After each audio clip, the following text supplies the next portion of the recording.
The problem that we have with talking about sex a lot is that we have two different energies. We have sex and it's playful, it's lusty, it's exciting, it's wet, it's curious, it's fun, it's awkward, but in a funny way.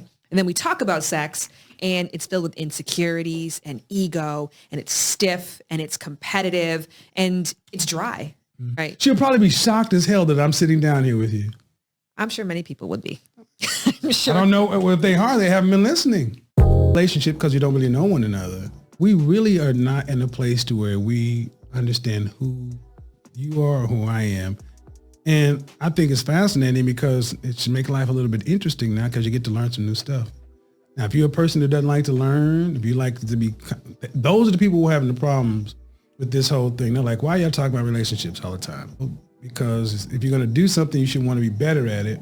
That's part of the reason why I wanted to sit down with you, because your content is the way guys on my side will look for women. Years. My stats would say it's for women. Yeah. Yeah, I can be very clear about that. Well, yeah. I mean, and the thing is, all right, so what do you think men misunderstand or misinterpret about women and sexuality? I think that men have the number one thing is that there's a very big difference in that women don't have sexual desire or women aren't horny. Women don't experience sexual desire and fantasies the same way that they do.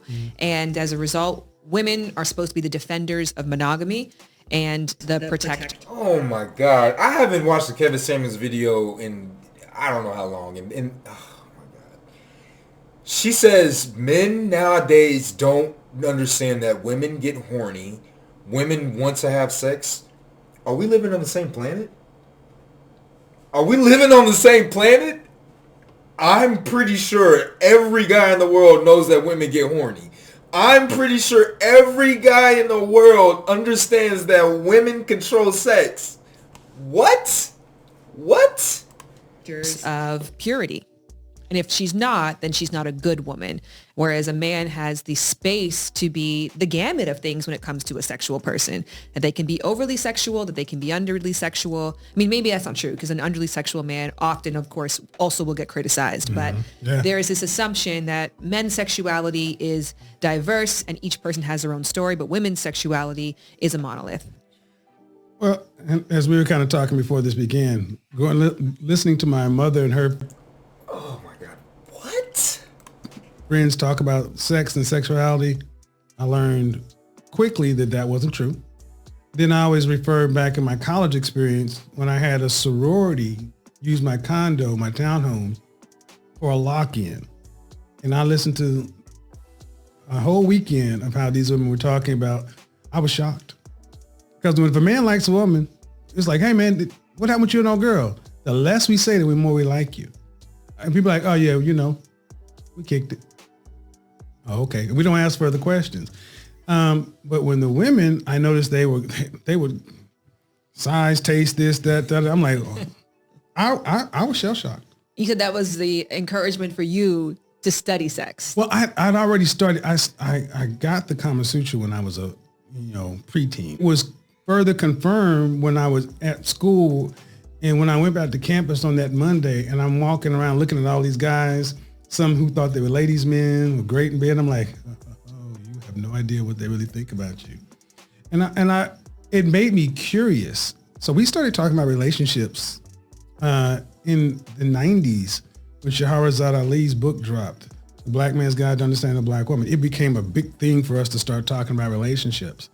And from that point on, I didn't know at the time because I was still young, that there was such a disconnect.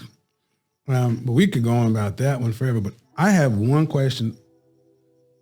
One thing I want to hear your opinion on, and my audience might be shocked. There's this notion about a woman's body count. Yes. What is the science behind it? I mean, okay, talk to my audience about body count because I don't even know how to frame the question. Before having a child. So a lot of guys seem to operate like this. The more she has sex, the less tight she will be. She can't pair bond, this, that. And I'm hearing data and stuff on both sides. But What are the misconceptions or the misnomers? What are the misses of Kevin, you were the one that even really kind of started coming out with that, saying that a woman has a tough issue pair bonding if she has a high body count. Now, once again, you got to understand this is the podcast, right? He's trying to make it comfortable so that his guests can speak and that he's not. But like, are you serious, Kev? Come on. the body count? I think if I thought about this, there's an incredible book that is called What Women Want by Daniel Bergner. And it's essentially a collection of sex research that promotes the idea that women's sexuality, women's sexual desire is equivalent, if not greater, than a man's. That on a woman, she has the body part, which is the clitoris, which is the only known body part, which only function is pleasure. Yep. And as a result, women also have so much sexual access. And they did this incredible study where they hooked up both like a physiologic, it's called please help me out, the plesiometa. It's a mechanism that studies that rates your heart rate. It covers your heart rate, and then it's able to figure out like your blood volume and then your pulse rate. So whatever it is, we'll find it out. It's the technology that's also used in smartwatches. So they hooked women up to that, which is PPG. And then they also hooked women, had a self-reporting test. And then they had them watch all this porn, various kinds of porn, which we used to think that porn was a male-dominated industry.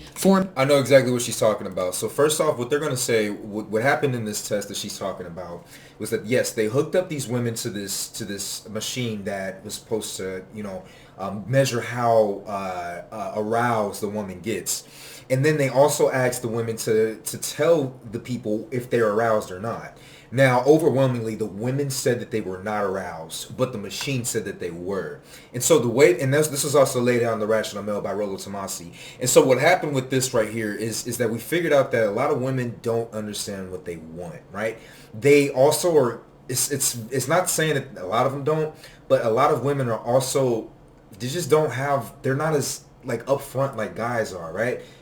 They're not gonna tell you that they're aroused all the time. Like you gotta figure it out. You know what I'm saying? So there's a bit of inability to express their feeling, or there's some sort of, I guess this is probably what women are most definitely going to accept more, is that the society as a whole has trained women to not be able to express their sexual desires. And so in this test, they were unable to say how horny they got when they actually were horny, but they would say that they were not horny, but the machine said that they were horny.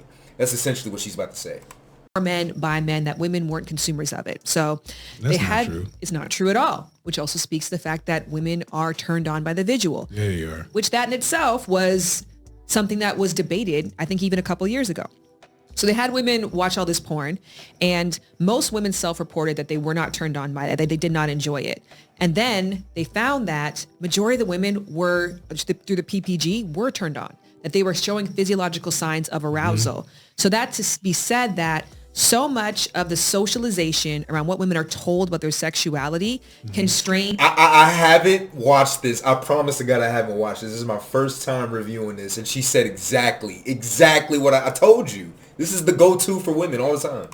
And distorts and shapes what their biological is actually telling them. So I think that a lot of women have the potential to be very sexual, to be just as sexual. And I know that there's the evolutionary psychology debate that, well, women have the brunt of childcare, and so they have to be more selective in their partnership. While there's truth in that, we have to also acknowledge a woman is ovulating 12 to 24 hours a month. Yes, sperm lives for 5 days, but nonetheless, it's not a constant burden. And of course, with birth control, those stresses have been alleviated to a massive degree. And the selectivity doesn't mean that you don't have multiple partners. It just might not mean that you have 17 partners, that you're giving a little bit more gravitas to your choice. So that to be said, I just think that we have to acknowledge that a lot of the socialization, the messages that we tell women about their sexuality is impacting how they're allowing their biological to show up. Here's the deal. Now, what she's saying sounds all handy-dandy. It sounds amazing. And if you're a lady watching this, I commend you for even coming on this side. But here's the deal, man. What she's saying is another form of unaccountability for what you're saying. Listen, women, here's the deal. She's saying that, women can't be open and honest about this. Isn't there a podcast called Horrible Decisions? Doesn't Jada have a Red Table Talk that she's talking about this? Aren't women actually talking about this? What more do you guys want? Like I'm completely serious. Do women want to get on CNN and NBC? They want to have a segment just talking about sex? Is that what you want? I don't understand it. I don't understand where she's coming from. What more do you want? Because you act on it. If you're not talking about it, you absolutely act on it, right? You're having sex with somebody, you know? Even if you're saying that you don't like it, even if you're saying, I don't like how people talk about it, how society talks about it all the time, you're having sex with somebody. So what are you actually, where are you getting at? That's what I'm trying to figure out. What do you want? You're saying society is telling you that, or society distorts the way that women like their relationship with sexuality? Does it actually affect the way that you move with it? Do you want to just have unrelenting sex? You get to choose who you have sex with. You have Tinder. You have the internet. You have Instagram. If you DM a guy saying, hey, let's link up. Let's have a sneaky link. You're going to be able to do it. What more do you want? This is what I just don't understand. One of the things that, and this, I think it's kind of maybe more unique to me. I'm just curious about stuff. As you were talking, I'm thinking about the book that you're talking about that I read. Pieces of it, excerpts from it. I haven't read it yet, but I will after today because I need to get more into my reading. But even at the turn of the century, hysteria. Yes. And I'm like, I've studied sex. I mean, and it's like they're right. Men believe they're right on some side because it's almost like this Madonna whore thing. Like if a woman is too sexual, then this, and it's like, well. My issue when I talk to men about female sexuality is what is the outcome you want with a woman? And most guys report that they, at some point they may want a serious relationship. I'm like, so what do you really care about body count, this and that? I don't think we talk about sex truthfully. That's what it comes down to. Because the people I hear, male side, who don't care about body count tend to be men who are in relationships or married. Mm-hmm. And men I do hear talk about body count tend to... No. God, Kevin's content is absolutely mainstream. It's absolutely watered down to political correctness, which was bound to happen. Unfortunately, he just couldn't keep it himself. But anyways, the men that don't care about body count are the guys that already have massive amounts of body counts, right? Men that don't care about body counts have had more than their handful of sex.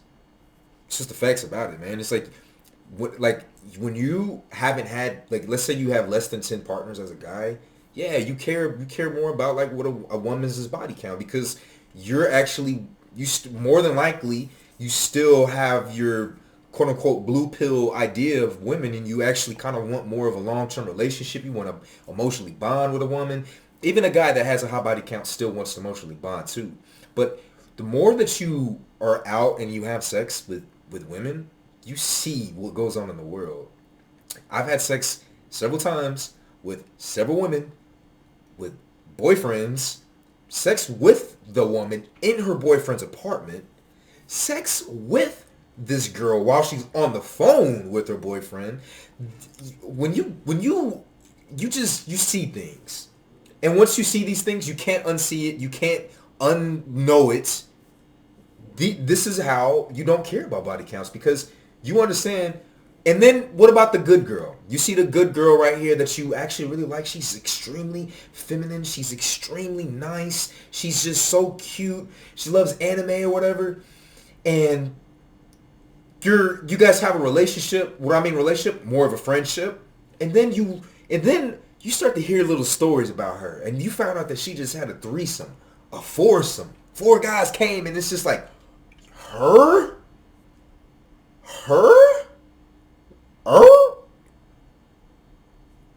Boom. Your mind is open to it. So what Kevin's talking about, I don't know what Kevin's talking about. To not have relationships or successful long-term relationships with women.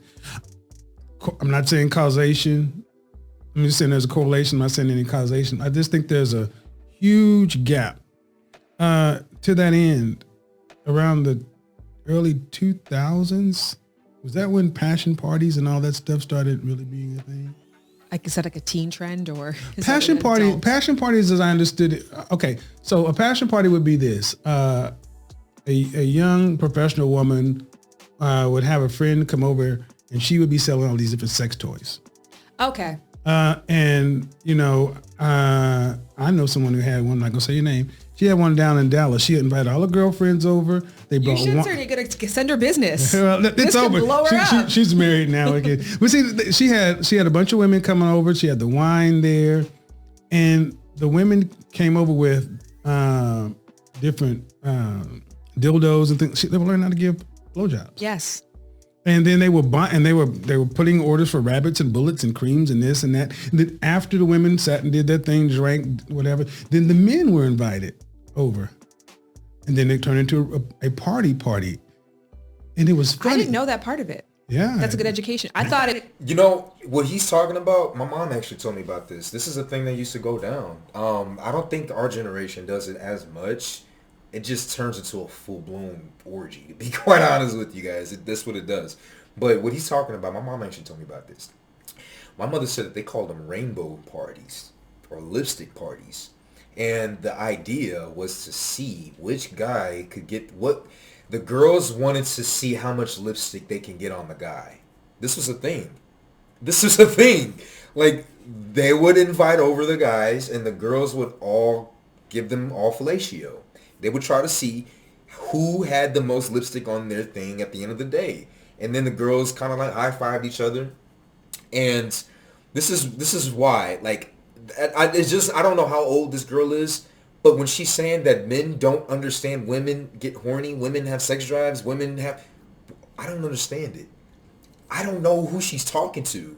How did she even come up with that? And then even Kevin Samuels right here, he's acting like he never cared about body count at any point in his life. Like, come on, man. Come on.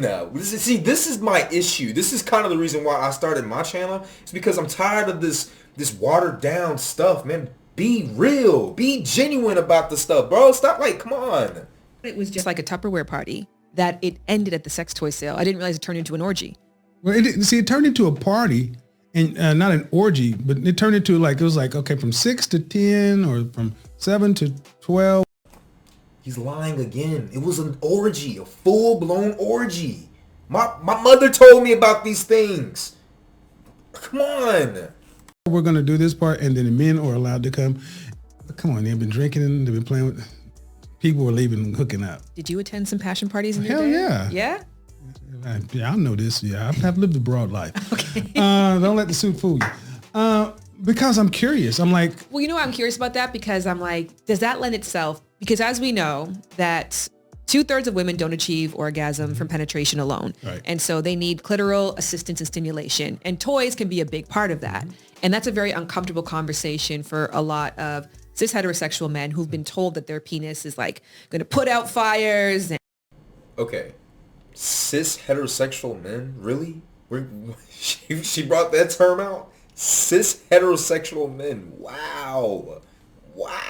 And cancer and give multiple orgasms all by itself without any training whatsoever and any knowledge. So that to be said, did these parties lend itself? So it's like, I just bought this new thing. Let's do this together. Did it open up kinks and... Yeah, I've heard it did, Now I want to say there was, I'm not going to lie. There were people having sex in one room one time, but really it opened up the conversation because I may have to host some passion parties. Well, because here's the thing. You see an attorney or an accountant or someone in marketing and you see these women all the time and instead of going to the club or doing what, they're over having a passion party and they're learning how are you going to do it? How are you going to practice? So it's like, well, all right. They were choosing to get involved in these sexual relationships. Yeah. And guys, here's the funny thing. Men did not want to attend the same kind of parties. It's like, so you talk about most women report not reaching orgasm. you ask a guy about a female orgasm and they think it's penetration, purely. Some guys think it's clitoral. You ask a guy where a G-spot is. Most of them are like, what is that? Or the Freudian approach, which is if it's not penetration, then you're immature. Right. That you haven't been able to, you're not a woman yet. See, and we have so much, and here's the thing, especially coming from the Midwest and the Bible Belt, we have... All right, man, I got to do some research. I don't know how old this woman, I don't even know who this woman is, man. Let me pull some stuff up real quick, you guys, because this woman, Shan Boody.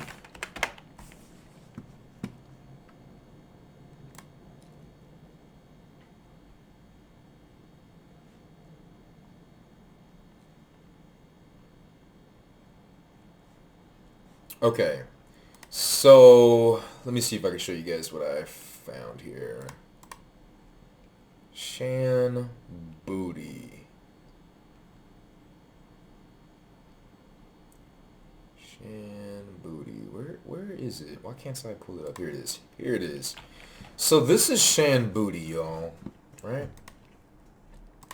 She's got 500,000 subscribers, more than 500,000 followers on her Instagram. She's a sexologist and a psychologist. She's got her BA in sexology, apparently. This is a picture she took. She looks older. I could, looking at her neckline and, neck bones and stuff like that. She looks older.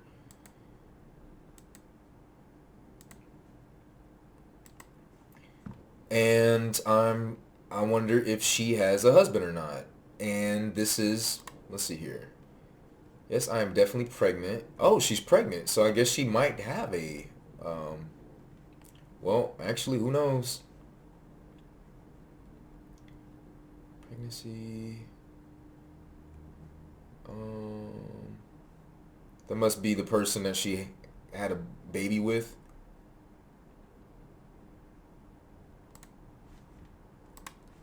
Okay, well, that's good, as long as at least she has, someone she can, come to. She's good with the baby daddy. That's fantastic. Let's see here. First one, here's the story of how I met Jared on Bumble. Oh God, there it is. There it is, you guys. So this is the person you're getting this information from. Got her love of her life from Bumble. Wow. Okay.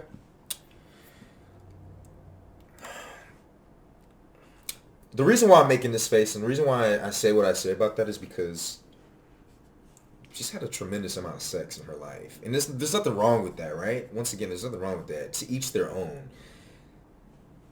But, I mean, couldn't be my girl. Let's just say that. Couldn't be mine. Couldn't be mine. Wonder where she's going to end up 20 years down the road from now. So much shame and stuff associated with sexuality. I'm like, all right.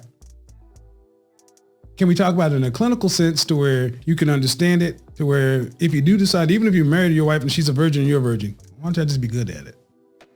And I think especially oh my God. Let me hold on. Let's just go back to see what Kevin just said. I have to. And stuff associated with sexuality. I'm like, all right.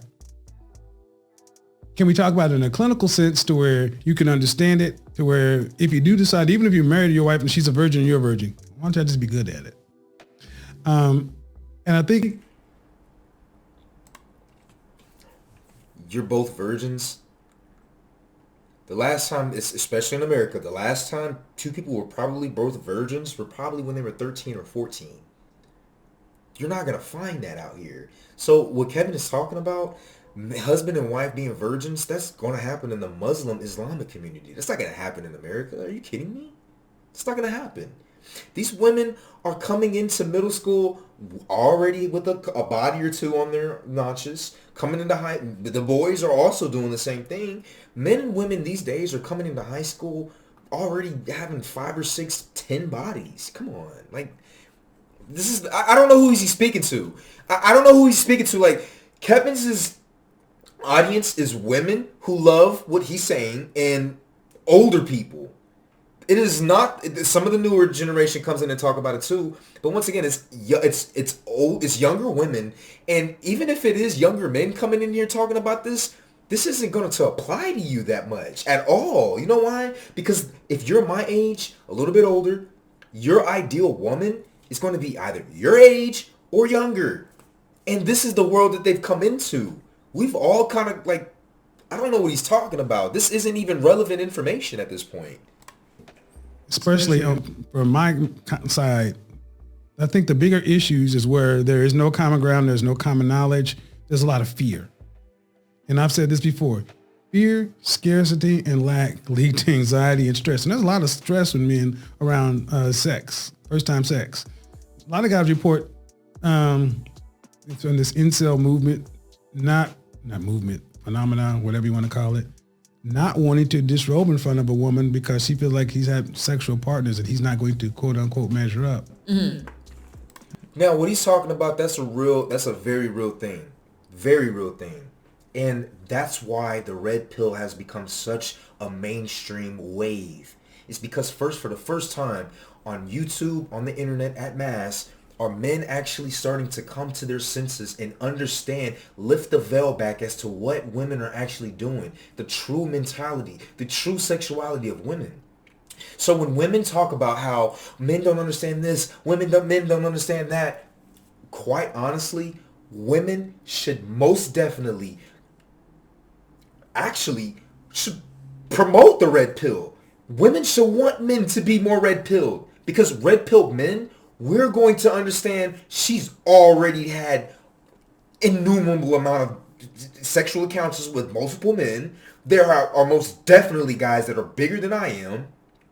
And when you're coming into a sexual encounter with a woman with that mindset, that automatically throws away all the fear, all the expectations, because this is what you're dealing with. This is the modern woman. The modern woman has already been had with 10, 15 other guys. The modern woman already has multiple partners on the regular. The modern woman is, so we're coming into it with that kind of knowledge. Michaela Peterson said it the best. She loves men that are red-pilled. Michaela Peterson said that. It's actually on one of my videos. I'll probably put it down below or something like that, you guys. Come on. But it's something interesting with the black women, particularly. Black women don't like the red pill. Black women don't like the red pill at all. They don't like to hear anything about it. But it's like, these are the men that are going to understand you the most. The most. Come on. Like, where are we getting all of these things from? Do we have too much sexual information, not enough sexual information, or are we getting the wrong sexual information? It feels like what's happening right now is there is not enough sexual information for one portion of the population and a lot of sexual information for another.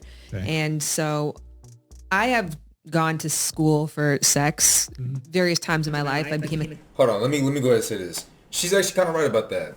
Now, the situation, the dispersing of this knowledge, especially prior to the internet age, where we actually have men talking about like AMS, Steph is cold and stuff like that, Rollo Tomasi talking about women's nature. It was the men that were successful. That's it. Seriously, that's it. Those are the men that had the knowledge, were the men that were successful. And if they weren't successful, there were men who were successful around that guy who told them about it. That was it. Everyone else, all the other guys, just had to figure it out. Or they were taught by society. They were taught by the movies. They were taught by the R&B songs. That's what it was. Women, on the other hand, the majority of women have sexual education, and there's a minority of women that have it. And what I mean by sexual education, I'm not talking about your clitoris. I'm not talking about the G-spot. I'm not talking about actually coming and orgasming. I'm talking about how to work on getting some sex. I'm talking about women knowing how to get guys going. I'm talking about women doing it early. Women never had a problem getting sex. If anything, women complain about not getting enough sex, or talk about not getting pleased enough on there. These are the issues. Men don't have the sexual education. It's not the women, it's the men. Come on. Sex ed counselor, and then I got an associate, and then I became a sexologist, and then I've gone to so many classes. All classes I've been have been women dominated. And some of the times you might see a smattering of men, and majority of those men are married. So that to be said, that I also understand from young man's perspective. And once again, hold on. This goes back to show you what the college systems are. Look, she just said it. She went to college about sex, into sex classes. Then the men that were in there were married. It's because the information that we're getting from the textbooks isn't real information that's going to be applicable to today. It's that BS. It's that bullshit. Just like when it comes to lengthening your penis. I'll go ahead and make that analogy real quick. There's nothing but urologists out there, nothing but surgeons out there saying, oh, the only way to get your dick size bigger is to get surgery. That's not true. It's not true. You can use extenders. You can use these other things. I figured it out. I'm bringing this up to say, you don't get this kind of education, especially sex education, from college. They're not going to teach you about passion parties. They're not going to teach you that women can be on the phones with their boyfriends while giving fellatio to... come on! That you're not encouraged to learn. That you're given this burden of responsibility that, like, if you're a man, you just know what to do. Shit. And so you also, I think as a result of that, want to limit how much information your partner has, because it's a natural insecurity that you might have of like, man, I'm supposed to go in there and beat up the pussy and give her 17 orgasms and I can barely even hold on for 30 seconds on my own, let alone in partnered play. So the idea of controlling that person's experiences so that they don't have more knowledge or something to compare you to sounds logical. All right, man. I don't even know why she did that to guys, man. Like, yo. I mean, let's take her point and let's pivot off of that, okay? If that's the case, if you want to learn about sex, once again, you got to go to the guys. Go to the guys about sex. The guys that know what they're doing about sex. Obviously, and then kind of go to some girls with it. But here's the deal, man. Girls in general just don't usually give you the best advice when it comes to it. Now, if it's your sexual partner, someone that you've been with for a long time, yes, they're going to give you some good information because they're going to tell you what they like. And generally, what she likes, another girl is going to like. Generally. I'm not talking about specific things like going in the stinker. I'm not talking about whippings and stuff. Like, those are more specifics. But anatomically, women are going to pretty much enjoy the same thing. In that case. So I wish that there were more opportunities for men, because I can't even list to you, especially for black men, like who's teaching black men about... We are! Red pill! Red pill! How to be better lovers. Well, who's making it accessible? Who's making it cool? Who's making it relaxed? Like, who's leading this dialogue or leading a male sexual liberation movement? Well, I mean, I've said it before. A couple of friends, I was like, we should open fucking school. I mean, you talk about opening wife school and charm school. I was like, we should, because there's so much about sex school. We should open sex schools. So I've used that there. Show me sex school. Although this is a fucking school, is it? I mean, I'm all open for it. Like, for real, we can have some classes like that, sure. But it's not that hard. I mean, if you've watched 100 porn videos, you pretty much understand it. Women can orgasm and come for a very long time, stimulate the clitoris.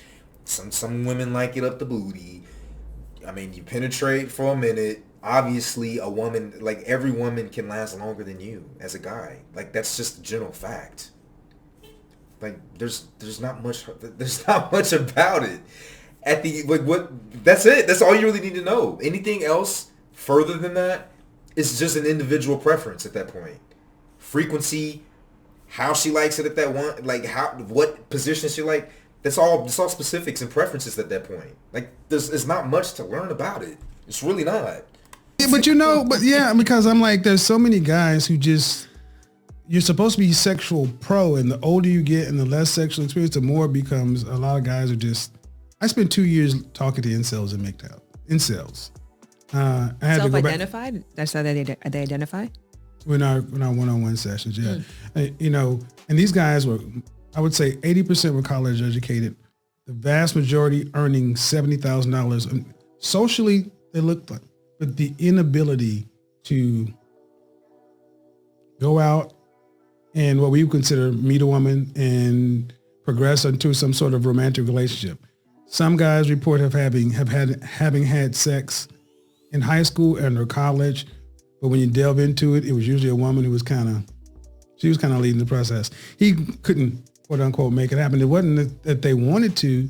It's just because the longer it happened, guys started feeling insecure and became like an Ouroboros that just ate on itself. Next thing you know, Steve, what is it, 40-year version with Steve whatever, became a real thing. And I was ignorant to this.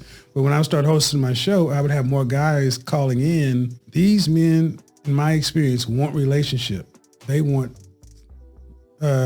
romantically significant, emotionally fulfilling relationships and a sexual relationship. They have female friends. They're often in the friend zone, but there's a disconnect there. And no one's teaching this. No one's talking. Here's the situation, man. When he's talking about older guys that having issues, especially like, you know, when they're trying to find a significant other or something like that, and why it usually doesn't last is because as a man, once you understand yourself, once you understand women, then the entire world opens up. And you know what happens? A lot of guys end up getting into relationships where it's almost impossible for them to freely move around the way that they really want to, the way that their primal instincts really want them to. A lot of guys were unable to actually live that out, to actually be that rock star, to actually be the guy that a lot of these girls that they wanted are sleeping with. A lot of these guys want to do that. And so what happens is when they get older and they'll find these women, they might connect, they might have a relationship for a year or two. And once this guy does start to really understand what he's doing with this woman, then he's like, I finally figured it out. This is all I needed. I just needed to know the information on how to talk to a woman, how to initiate sex, how to how to initiate, get some head on the road. It's little kinky things that guys want. We want. Because we know you as women, we know you have done everything at least once with some other guy. And so if this is the incel guy that Kevin's talking about, those guys want those experiences with these women. But what happens is these women are now reformed women. Now they don't do the same things that they used to. Now they're more mature. So they're not going to give this guy what he wants. And this is where the disconnect happens. So what Kevin and this girl are actually kind of talking about is kind of true. A lot of guys, what we actually genuinely need is go back to the pickup artist days. Quite honestly, you just need to have pickup artist classes again. It's really what it is. It's really what it goes down to. Men need to start being around other men, learning how to pick up girls, learning about women, learning how to do this and how to do that. It's really what it's about. Actually, I started a company last year called Sigma Media. This is actually what my channel is about. This is actually what I'm actually really wanting to put out there. How you can be a man, successful man, or a successful woman, not having that community around you. You always are striving to build that community around you, but oftentimes, too many of us are born without that circle, without that support, without that community, without people that truly care about us to actually give us that information that we need to change our lives. And so that's one of the reasons why I created this channel, because I'm going to start giving that information. I want to give that information out as if I was 16, 15, 14, 15, 16, 17, whatever. And I needed guidance. Couldn't get it around me in my circle. That's what I do for it. And this is the stuff that they're talking about. So, I mean, it's good that they're having this conversation, but they're just missing so many points. Into it. And a big part of it is that fear of not knowing how to do stuff. It's admitting, right? Because, I mean, how many men would be comfortable reading a book on the subway that said, how to please a woman? Well, it's... Well, first off, that's a good question. That's a great question. Well, how about the fact that society doesn't make it okay for that? How about the fact that women are going to look at that guy like a creep, right? Unless he's, here's the deal. Men get treated differently by how they look. Facts. Guarantee you, if I were to pick up the Kama Sutra, put on the suit and tie like Kevin's doing, got on the subway, got on the bus and read a book like that, it might look a little fucking excuse my language, it might look a little goofy. It might look really goofy. Or if you know how to carry yourself, it might make a woman interested. Now, if I'm on the bus and a woman is interested, I don't think I'd even want that woman on the bus. But you get what I'm saying. You know what I mean? It's also where you're going to go to try it out. You know, I'm a fan of legalizing the sex trade. Mm-hmm. Legalize it. I mean, regulate it. I don't want to see, trafficking and all that kind of crazy stuff, but, I call the oldest profession for anything. I think there's a lot of, I don't want to say ignorance, misunderstanding on men's side. Because even when I sit down and talk to guys, I know I've studied and looked at it a hell of a lot more than they have. Because I'm a scientist at heart. I find it kind of interesting. But there's that part. And then there's actually getting it done in the real world. Here's another part. We've talked about sex as an act. And let's talk about other components. Foreplay, we'll get to that. Intimate, erotic, dirty talk. Mm-hmm. Extremely difficult for most men. Yes, for people. It's another language. Yes. Spanish is hard, right? It is an entirely other language in itself, and it's a language that you've been probably conditioned to know your whole life is bad. These are words that you don't say unless you want to offend somebody. So if I'm in the most intimate space with that person, these aren't the words that come to mind for me, number one. Number two, I don't even know any other words. Well, and the deal about that. I mean, that's actually a really good point. It is definitely a different language when it comes to bed talk, pillow talk, It's not like just regular talking. You gotta turn the overt sexual tones into playful things. You gotta turn like sex into like ice cream. You gotta turn sex into like pizza delivery. It's creativity. You're basically like, and this is kind of why I actually recommend improv for everyone. For guys particularly. This is what a lot of bedroom talk, pillow talk is. It's just improv. You've got to be able to do it on the fly, but stay with the narrative. You gotta be like, I just had some dinner, but I'm kind of ready for dessert. Oh, what'd you have in mind? Well, something that's gonna hit the spot. Something that's a little warm. I had some dry meatloaf, so I need something a little wet. Something with a little sauce on it. Oh, well, what can that be? You get closer to her, talk to her a little bit. Scratch her neck a little bit with one finger. Maybe put that hair around her ear. Well, I think you have. I thought I saw a product that you're having. You know what I'm saying? Just like kind of like flip it or something. Like, well, I think you might have that dessert on you. You know what I mean? Like, you got to say it in the tone, but just try to be playful with it. You got to keep with the narrative. So I don't get what she's saying. She's saying that there are certain words that we've been conditioned to say. It's not like pillow talk is not just words. It's actually a mindset. It's creativity. It's creative thinking. It's improv. It's playfulness. It's staying focused. It's not words. It's sentences. It's an entire world. Like, she got her BA. And see, this is what I'm talking about. You got your BA, so you went to college for sex. You don't just read books about sex. You got to be in it. You got to be doing it. I will say, for me, I had to learn. I think I'm a pretty good communicator. That one, I had to learn because I'm glad I did. Because for women, especially women I've dealt with, that's been an important part of it. Mm-hmm. That's why I said there's just so much of this that we're all expected to just know this stuff. So you mentioned you were a sex ed teacher? No, I went to various sex ed counselor. Sex ed counselor.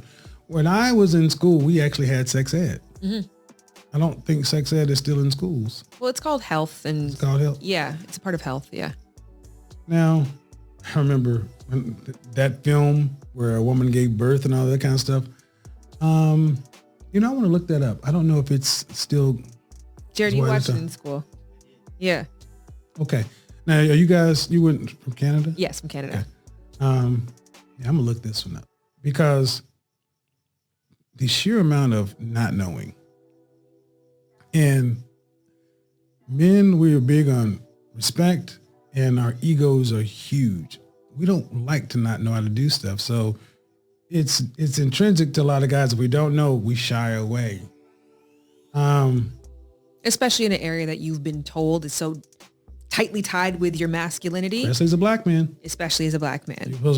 You're supposed to be a sexual pro. Yes. And no, it's not. Mm. And I talk about these issues when I talk to men. I was like, I've actually started speaking about it. And so here's the deal. If they both agree on this fact, you know what her as the woman should do? And she's not going to do it, of course, because all these women want to do, a lot of these women like her, I'm not saying every woman, what women like her do in a position like this, they just want to continue to tell their story of impoverishedness, of them not having the opportunity to do things instead of actually fixing it. What she could do to fix this problem, if it really truly was an issue she plans on truly fixing, is why don't you encourage more women to be compassionate towards these men and start teaching it? Why don't you actually start advocating for that? But you know what? A lot of women don't want to do that. She doesn't want to do it. They just want to get their story across. That's all they want to do. They just want to get theirs. What do they say? Being a mother and a father is a thankless job. Sometimes helping people is a thankless job. And, you know, now with YouTube, now Patreon and things like that, the creative and savvy person is able to monetize this information now. But we just continue. What happens is these people, once they do get such a following with helping others, they do stuff like this. They just talk about it. They're not actually doing anything about it. Like, this is a good conversation to kind of have. Now, one can say that just having a simple conversation is helping out and doing some things. But what I literally just said is something that Shan Boody, she can do that will absolutely aid in this system. You know? Host your passion parties and start bringing in the unfavorable guys. But you don't want to do that. You don't want to do that. Right? Start bringing in the incels. Bring them into some passion parties. Let them get a little taste of some very fine women. Then that might ease some of the destruction in this world. That might ease some of the school shootings in this world. That might ease some of the tension that we have out here. The misunderstandings. But of course they don't want to do that. Stop putting that burden on yourself that you're a sex pro. You're not a porn star. You don't play football at the pro level. You know, come on. Because we have to start getting to a point to where it is so foreign to where people are just comfortable to not try. Because while we do have a lot of information, I think we're also at a point to where we have so much information, it's almost like people are becoming numb because like, what am I supposed to do with this? And they don't even know how to do the initial thing. Hi, how are you? Hey, how are you? Let's go out and do that. Which is why Dirty Talk is And this is why, once again, the red pill. Excuse me. And what I mean by red pill, I'm talking about the formal red pill. I'm not talking about this new stuff that you see on TikTok. You type in the red pill and you see a video, this stuff is cold. No, I'm not talking about that. I'm talking about actually doing the right work. It takes time. It takes years. But if you actually sit down and learn what the red pill was before it turned into this mass amalgamation of whatever, you learn about that. You learn old AMS. You learn about that. You got to play the game. Once you know the game, to know the rules, you got to understand. You got to play it. You just got to play it. You do. You know? You can't just cheat. You can't just try to skip past and stuff like that. So what he's talking about, like, what do you do with this information? What do you mean? You build a life around it. You build the life that you actually want. You build a healthier life. You build a life without much stress. You build a life of honesty and communication. You build a life of being true to yourself and your partner. Come on. That's what you do with this information. Like, it's not rocket science with this. Actually, probably if you make the fucking school, it should be the first course that you take because that is the gateway to the dance that has to happen, communicating what you like, what you don't like, taking the things that you read on some Instagram carousel that said there's an E spot, which is what I saw today. I've never heard of that letter before for the female anatomy. Today, E-spot? E. Oh. Today I heard about the E spot. So how do we take this language that we see and then turn it into constructive dialogue in the bedroom? And that's where dirty talk can help do that. I think the problem that we have with talking about sex a lot is that we have two different energies. We have sex and it's playful, it's lusty, it's exciting, it's wet, it's curious, it's fun, it's awkward, but in a funny way. And then we talk about sex and it's filled with insecurities and ego and it's stiff and it's competitive and it's dry. So, and one of the bigger things coming from the Bible Belt, getting women to openly be truthful and admit what they really like, getting men to understand and trying it. Y'all talk one way with one another, and then over here, just like you're talking about the self-reporting, you're saying... Okay, why did he cut from that? And so I also want to add on to what she said about that. You know, it's awkward, and so like we're you know, like, what did she say actually? I can't remember what she said. And then we talk about sex and it's filled with insecurities and ego and it's stiff and it's competitive and it's dry. So, okay, she says she's talking about sex. I talk about sex with my partners. I want to know. I want to know what you like. I want to know how I can do it better because I actually get off seeing my partner get pleasure. You know what I'm saying? I love seeing my girl get pleasure. So I want to know what she likes so I can do it again. And so this once again kind of shows the type of, and she might be speaking for a lot of women and not just in her anecdotal experience, you know what I mean? But this kind of goes back into, and this is why body count is such an issue. It's because of a woman like that. For her saying that right there, I already think and assume that she's already had a tremendous amount of bodies. What I mean by a tremendous amount of bodies, I say over 15, over 20. I think she's absolutely slept with over 20 guys. If she was on Bumble, hell yeah, she would have slept with a lot of guys. And this is exactly what I'm talking about, is because this is why body count matters. Is because you have more rich relationships with a woman who hasn't had that many body counts. Of course, there are going to be some women that you can have a rich interaction with. But when you're talking about on a deep and emotional level, you got to get a woman that's able to focus and zone in on that with you. Now, a woman that is comfortable in her sexuality and who does still have a lot of high body counts, she can still do that. She can still absolutely do that. Is that the norm? No. And one of the bigger things coming from the Bible Belt, getting women to openly be truthful and admit what they really like, getting men to understand and trying it.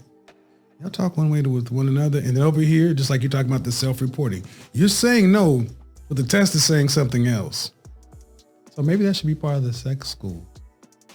Hooking you up to a monitor and finding out what you really like. There's levels to this though. Are you familiar with like Horrible Decisions? No.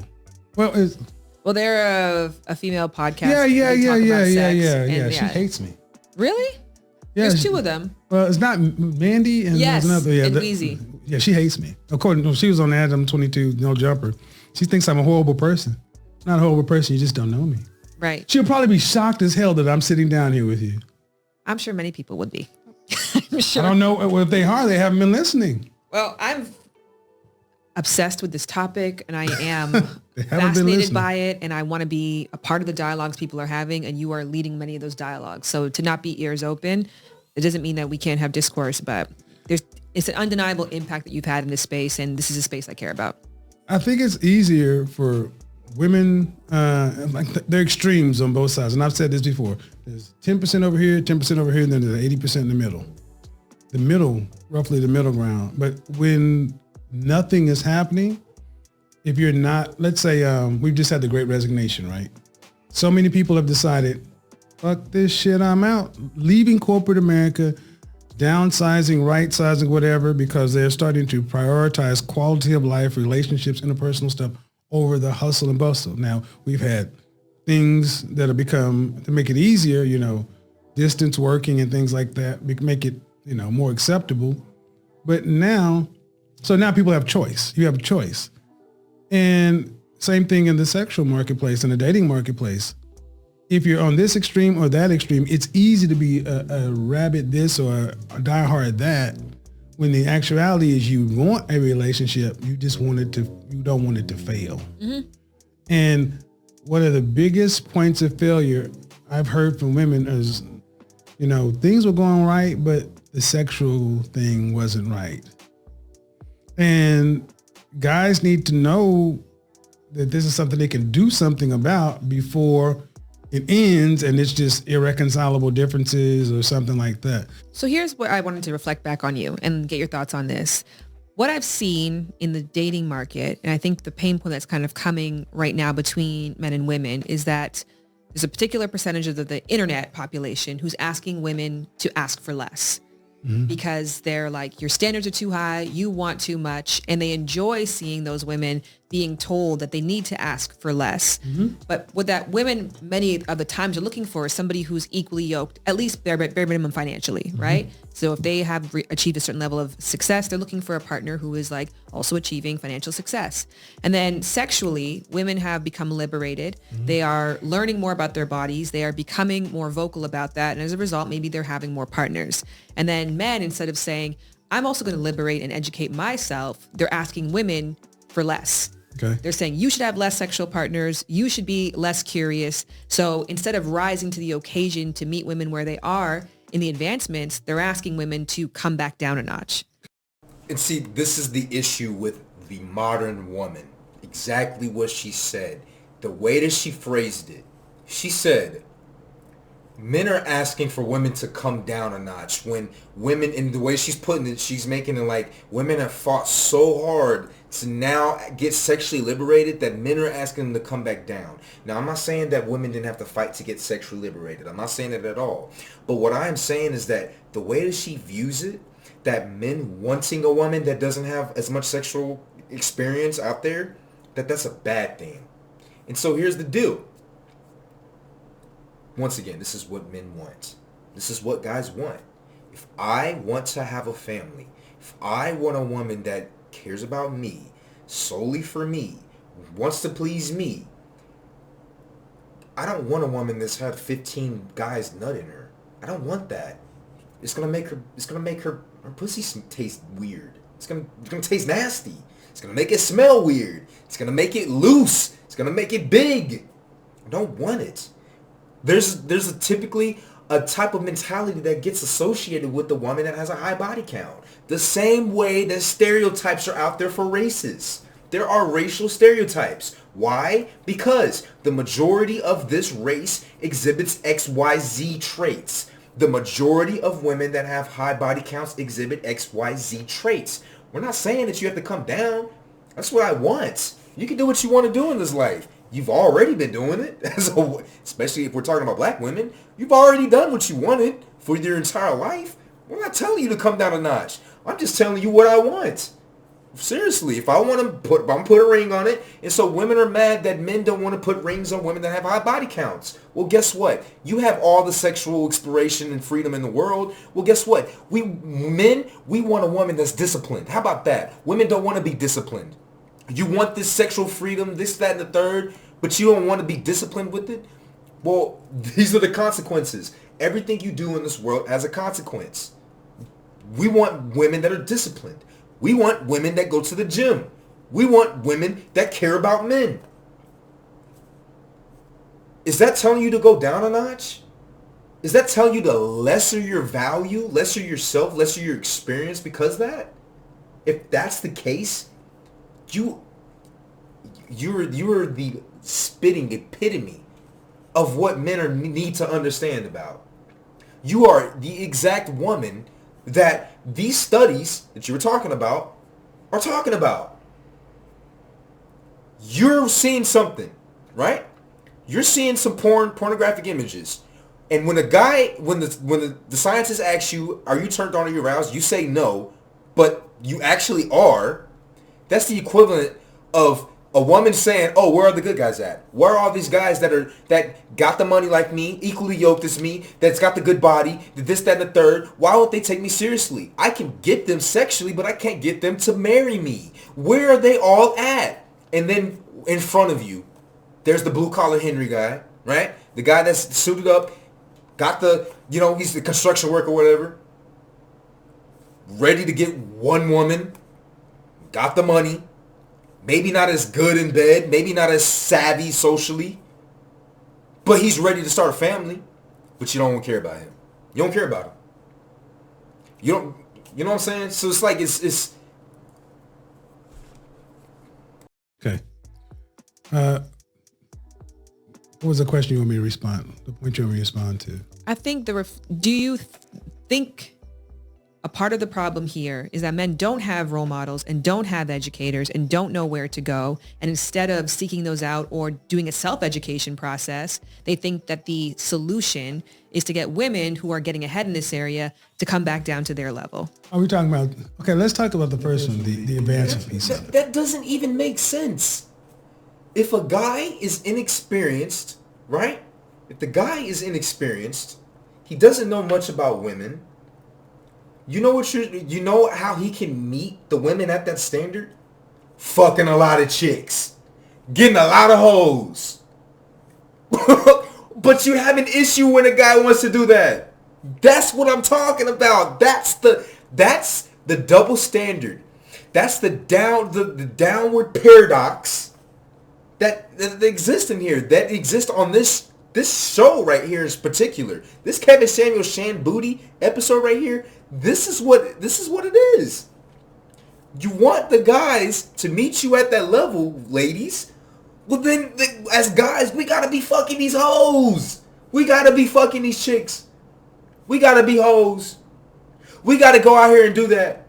And as ladies, you gotta expect that, and you gotta accept it. Expect it, accept it, and then we're up there with y'all. You want us to let y'all go have sex with who you want, whenever you want, no discipline? Okay, well then we gotta do the same in order to match you. We gotta get up on your level. I mean, it only makes sense. And see if we can get it all in one place. I think that's one of the things that separated my content. Because when I started talking about this, High Value Man is not a Kevin Samuels creation. It's been around forever. I've heard women talk about it for years, men talk about it for years. I just kind of put some parameters around it. And right, wrong, or indifferent, when talking to women, especially these days, they tend to want men who traditionally would be considered to fall in the top 20%, the Petro principle. Okay. Because I think I heard you also mention something about, men need to step up. They're underachieving. We need to get more guys in college and things like that. And I'm talking about the guys who are already in that position, maybe from a resource standpoint, or at least a mindset to get those kind of resources. They tend to have more, I don't want to say options, but I guess there's like to go off topic, but there's the golden penis syndrome, which is a term that's used to describe the Datanomics right now, which is that women since the 1980s have been graduating from post-secondary schools, and now actually since the 2000s are graduating with doctorates at a higher rate than men are. PhD. Yeah. So, and not to say that, of course, that education is the way to a better life, but sociology will tell you that this is closest to the sure-shotest way. Maybe that's changed with crypto. I'm not quite sure, but nonetheless, that women are giving themselves an undeniable base for earning potential, and because men aren't coming to universities and colleges, that's a part of it. So you've got men who have golden penis syndrome, that if you are financially well off or you are university educated and you are in a position to have similar earning potential, there's less of you, so women have to compete for you more. I think there's absolutely. And this right here is the equivalent of women being sexually liberated. If you want men to accept women that are exercising their options, well, guess what? As a very rare man, I also have the right to explore my options. I'm equally yoked as you. I'm meeting you on your level. But you don't want the guy that, this is it. This is the double standard. This is the paradox. And let's talk about the education system in the college first off. We're in this time, man. I don't know about you guys, but this entire COVID situation opened up my eyes completely. to the fact that content creators are making more than lawyers. Content creators are making more than doctors. Content creators are making more than construction workers. Soon, why would anyone want to do anything other than want to create content? Seriously. Like, this is how I think about it. Why would anyone else really want to? And I understand it's because sometimes it's not what people want to do. But for the majority of guys, we can make a tremendous amount of money outside of these things. Not to mention, are you coming to come suck me off, give me head while I'm studying for my bar exam? Maybe. But if we have more women doing that, incentivizing it, you damn skippy, go take that damn engineering test. I'm going to go for that engineering degree. If there are women lined up to help me, to you know, oh yeah, we'll be there. But high costs of living mixed with the tremendous astronomical high student loans, it just doesn't even make sense to really even want to go to college anymore for the most part. Not to mention the women that go to college, get these PhDs and masters. You talk about having your PhD and masters, but how much student loan debt do you have? Okay. Oh, we won't talk about that. This is the mismarketing, I think, comes into play because according to the numbers, like especially in the black community, we got like women have $1.7 trillion in debt. So when it's all sorted out, the average black man is earning $40,500. The average black woman is earning $37,000. So the average white man earning $51,000. So like there's $11,000 difference. So regardless of the education, the numbers, men are still out earning women. We don't also factor in a lot of guys are choosing not to go to college. They're choosing to go to trade school because we have science, technology, engineering, math are careers where you can actually increase your amount of earnings versus if you just went to business administration, communication, things like that.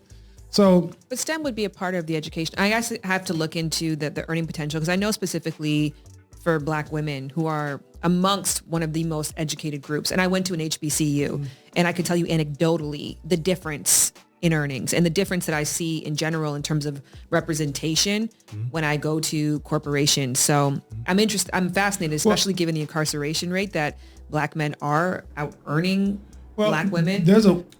I mean, see, and here's another thing. She just doesn't want to accept that, oh my gosh, men are making more than women still.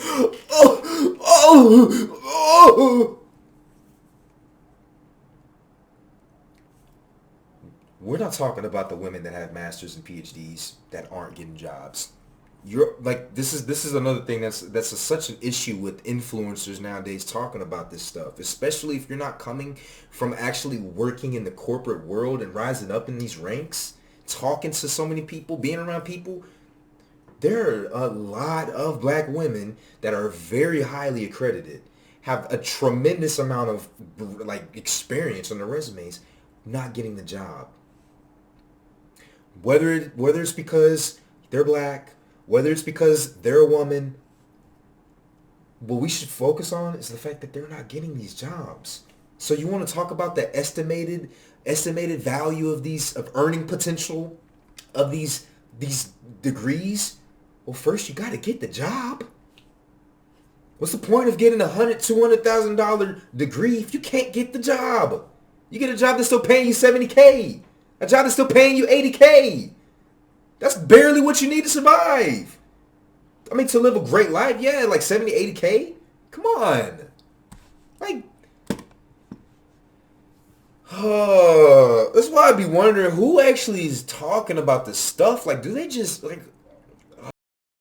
There's a website that you and your viewers can look at. It's called blackdemographics.com. So they take the bureau, data from the Bureau of Labor Statistics, Department of Health, the census.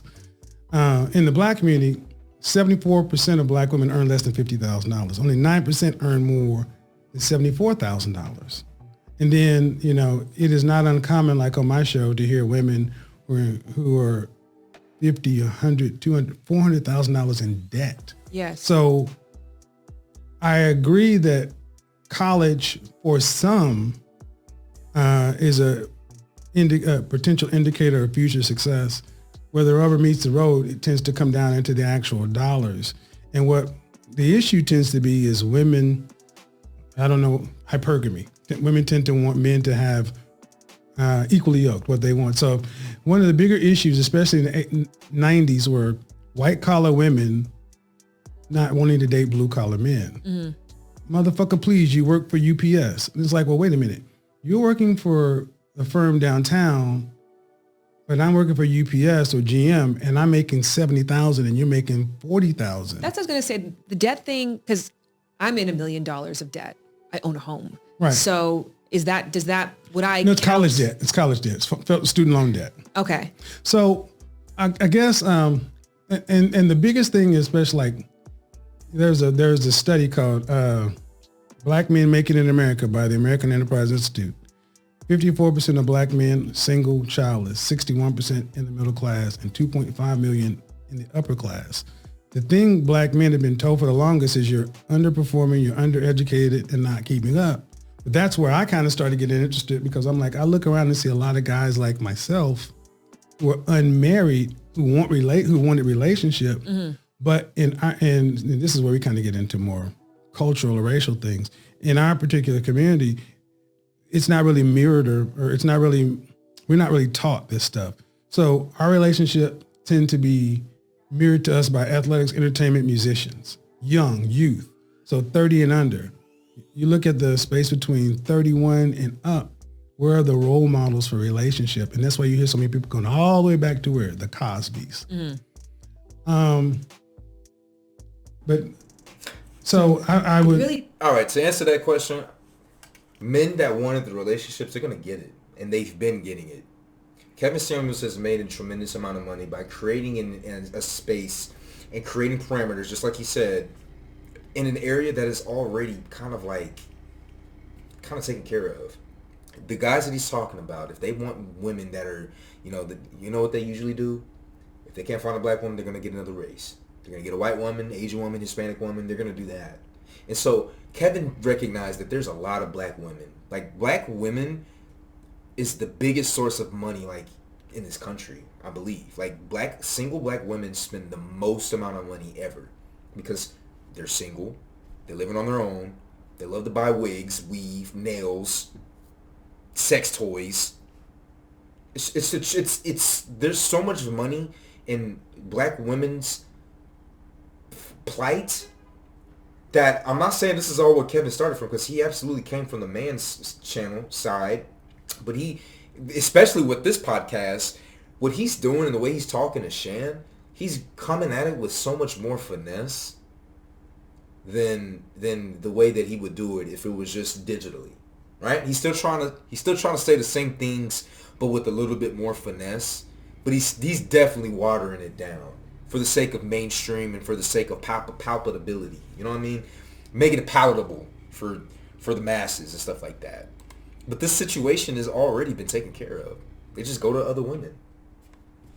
It does sound like our audiences should get together, because my audience is coastal, university educated, mm-hmm. probably high earning in their family at least, or lifestyle changing in their family, mm-hmm. single women, usually women of color, who are struggling to find equally yoked mates. And it sounds like your demographic is made up of something very similar from a man's perspective. Give you an example. That's what actually made my show take off, because high value, so many women start calling in. Here's the deal.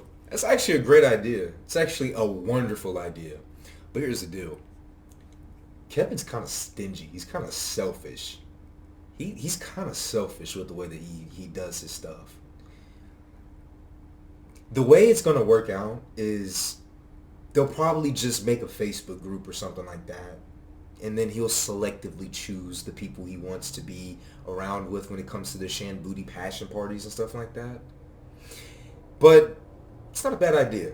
It's really not a bad idea. I think it's a pretty good idea, as a matter of fact. Bringing equally yoked people together so that they can kind of commingle. We absolutely need that. Now, of course, because, black people are just hypersexual in general, it's going to turn into a big orgy, but hey, it's probably what we need. You know, at least you're doing it with highly educated people that, you know, can pay the bill. You know, hey. So if you look at some of my earlier shows before Average at Best, doctor, lawyer, Chicago, New York, Seattle, LA, Dallas, Houston. But what it comes right down to is what I did is I was hearing men equally yoked and women saying, where are all these men? And I'm like, so what I did is I have a Facebook group. It's called The Mix. All I did, I'm not a matchmaker. I took men and asked them a baseline of questions. Age, marital status, do you want marriage? Where do you work? What's your LinkedIn profile? Just some basic stuff. I vetted them, kind of looked through. Then I asked women, all right, same kind of questions, but not as much as men. And most of these people wanted relationships. And so there it is again. Once again, Kevin bottlenecking the whole thing. If you really want to help out men, why are you making women's bar so much lower than men's? Shouldn't there be equally yoked? Shouldn't it be just as high?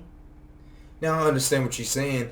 Oh, of course, like these women that are hired, you know, they have higher student loan debt, so Kevin's looking out for the men. He doesn't want these men, these high value guys, to be with these women that have the high tremendous amount of debt and stuff like that. But this is just goes to show once again that not only are men's the salvation in other men, but men who are on the top bottleneck it. They bottleneck it. At the time, 400 men, 400 women in this group. Okay? And I kind of just said it over there. I come back, relationship. There are 6 marriages that have happened. I posted on my Instagram, an attorney, successful personal injury attorney, Brother Sperling, he's several $1 million. His kids are like, you want children like the kids he has. His boys are in martial arts and foreign languages and this and that, you know. And he was a single dad for the longest. A nice man. He has a great relationship with his exes, but he was done. He was about to move to the... Sounds like to me if I were a woman, oh, damn, this is a lick. This is another second chance. Not only do I have apps that link me up with rich single people, but man, all of my mistakes can get washed clean if I can get one of these guys on Kevin Samuels' mix. Oh yeah. Sign me up, Kevin. Sign me up. Dominican Republic. I told him to join my group, and he finally did it. He's like, yeah, okay, I'll join it. In a week, he met his Ivy League educated fiance, and now I need a link to this Facebook group. It sounds phenomenal. Well, but my point is, for what? I mean, are you gonna give it to your people? I mean, don't you already have a baby daddy? Come on. He's here and she was in another part of the country. Now they are getting married. They just built out this home. He's putting her through law school. It's everything that black women say they wanted. And all I did was put them in proximity. Mm-hmm. I just checked back in on this group yesterday. These women are having brunches, teas, men are networking, business is getting done. And I'm sitting back and I'm finding out about relationships that hadn't happened. And none of the people live in the same place. So what that did is it told me, I'm like, well, we're not that separated. We don't know how. All